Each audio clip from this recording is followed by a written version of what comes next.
Hey, what's up YouTube? 2A Enthusiast here. I'm just doing a first impressions of a handgun I actually picked up a little while back but have not had the opportunity to use yet. It is the Beretta Tomcat 3032 with an Inox finish. And for those of you who are familiar with Beretta products, you know that the Inox is stainless steel, basically, the stainless steel finish. Extremely well made. I do like Berettas. Most of my firearms, I would say the most popular one would probably be a Beretta because I just love the way they're made, with the exception of the Pico. The Pico sucked. But everything else has been phenomenal. Really well made, like a tank. So I just wanted to take a little while to acquaint you with these. If you're familiar with the Bobcat, I believe it's the Bobcat 21A, those are in 25 ACP. This one is, again, 32 ACP. Mainly the same size, roughly, but it is a little beefier and bulkier because, as you know, 32 is a little more stout than a 25, so it had to get beefed up a little bit. But some basics on this is, it's, as you can see from the tape measure, it's about 5 inches long from the tip of the barrel to the back of the grip, so it's kind of short. Thickness, it's a bit on the thick side. That's the only, I don't want to say knock, but for some other carry guns, they tend to be a little bit thinner if they're of a smaller caliber like this. But this is a really well-made gun. This is something I like to call kind of like a gun you kind of like hand down. I mean, some guns, they just kind of like plasticky and stuff. I mean, this thing is substantial. I could actually see somebody passing this on to their child and that child passing it on. It's just a really nice, well-made gun.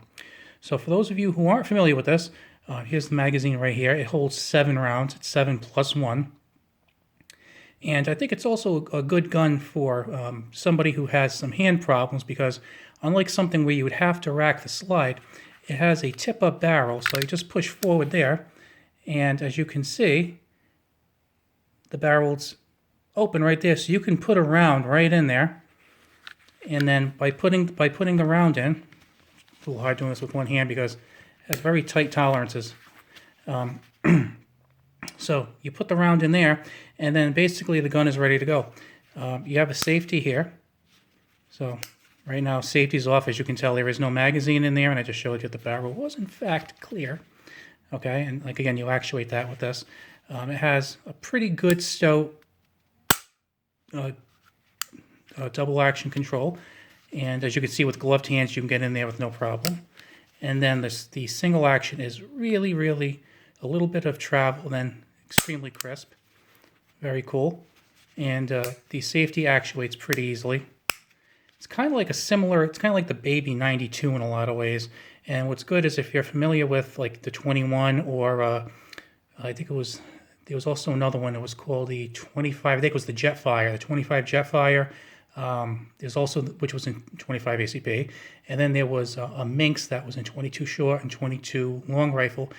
They really have very similar setups to this one. And like I said, this is just a fantastic handgun. I can't wait to go try it out. I've been so busy lately with things that I have not, and I'm kind of kicking myself thinking, why haven't I? The only thing that would stop this from being perfect in my eyes was that we have the mag release right here. It's not bad. It's really not. Like if your hand's on here like this, I mean, you could just kind of actuate it like this and still get a good grip on it. So it's not as bad as the heel releases that are at the bottom. The heel releases, they'll suck. But this isn't as bad. So it's not as good as this in my opinion, but you know, it's a lot better because you could still keep somewhat of a grip. Not quite as tight as you might like, but it will. And the magazine is a flush fit magazine. Unfortunately, it only comes with one magazine. They're about $25, $26 to get new ones. They are made by Beretta, and Metgar typically makes magazines for Beretta products. I would definitely trust a Metgar magazine because they make a lot of magazines for other companies, and I've found the ones I have were very, very good. And there's also ProMag makes them. I personally would be a little leery of trusting a ProMag. I mean, if you just wanted to have the extra magazines, I could see getting 1 or 2 maybe just for the range, but if you're going to carry this, I would just go with the Beretta mags. be my preference right there. As far as the sights, it sort of kind of has sights. Sort of, kind of, as you can see there. Very, very little. You're not going to be doing any target shooting with this, but when you carry a gun like this, you're probably not going to want to hit plates from 30 yards away with it. Up close and personal gun. So for that, again, I think it's fantastic. As long as you have it for the right purpose. I mean, it's a 32. So you're probably getting about 100 pounds or foot-pounds of energy from most 32s. As long as you know what to expect from it. The good thing is where a 32 lacks in power, it's very easy to control than some other calibers. So if you're recoil sensitive, you have hand problems, it's an excellent firearm to pick up for those people. I also find that I'm more accurate too. I have no problem shooting a 9mm or a 40 or 357, but I like shooting this. It's very pleasant to shoot. I shouldn't say this, the 32, because let me show you. I tend to carry, don't laugh at me, a Kel-Tec P32, and that has the 10-round mag on it. I've done a video about this in the past, but like I said, I don't know, I just like the 32s. And like I said, I know it's not as powerful as some other rounds that you could possibly have, but a lot of police used it in Europe for many decades in the 20th century, and it seemed to have served them well. So I don't think it would be bad for us either. And then, like I said, if you just want an interesting, well-made gun, this is it. Now, the MSRP on these is about $450 to $500, I find. I don't think it's worth that much. Sometimes I've seen them on sale for $400, but I'm really cheap. So what I did was I waited and waited and waited for it to go up for sale on Gunbroker. And I noticed there were a lot of people who had these up for sale, and I just kind of put the price I wanted to pay on it, which was about, I think, like $325, and I ended up actually winning this with shipping for about, I think it was like $315 or $316, $17, around that range. And that wasn't bad to me. I'll pay $315 for a quality gun like this all day long.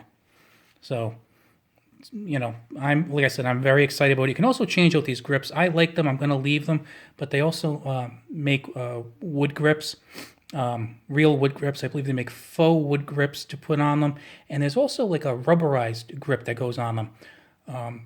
Although, just make sure if you buy something like that, it's for the 32 and not the 25, because the 25s, and I'm sorry I didn't bring a 25 with me just to compare everything for you.